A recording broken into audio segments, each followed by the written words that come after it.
आपण अभियुक्त एवं आपण तरंग अदालत रे दोषी साब्यस्त हेलेनी किछि मु करनी सार सेटा छुईकी कहिछि मु जहा कहिछि सत कहिछि सार मु टोटाली जाननी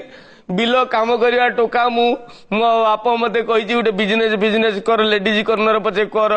आम ये छकरे तू साला कुआडे जानी मो बाप कथा न मानिक पलि आई सार मिछटारे निज किला घुंचे माने मो ऊपर सब नादी देइछन्ती केवल भूल करछि मु फ्लो भितरे जिंदाबाद कहि देइछि जहां अभियोग थिला केदार बाबू को सार मते छाडी दून सार मु केवल विचारपति घटू उचित विचार आशा करूछि सार मु किछि करनी सार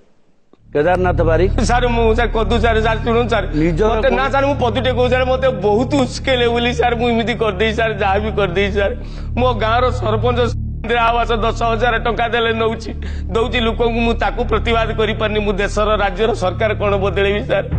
मु एबे लोक रिक्वेस्ट करिवि कहा कथारे पड़ी जाऊनी जे पर्यंत तुम हृदय को न लगी देशर परिवर्तन दरकार कहा कथारे जाऊनी 200 टका 250 टका लगी कहा पखरे जिंदाबाद पकाउनी जेतले पिटी पिटुचंदी सार कुकुर को पिटिला भलिया पिटुचंदी आमे मनीष सार आमे कुकुर नुहे सार।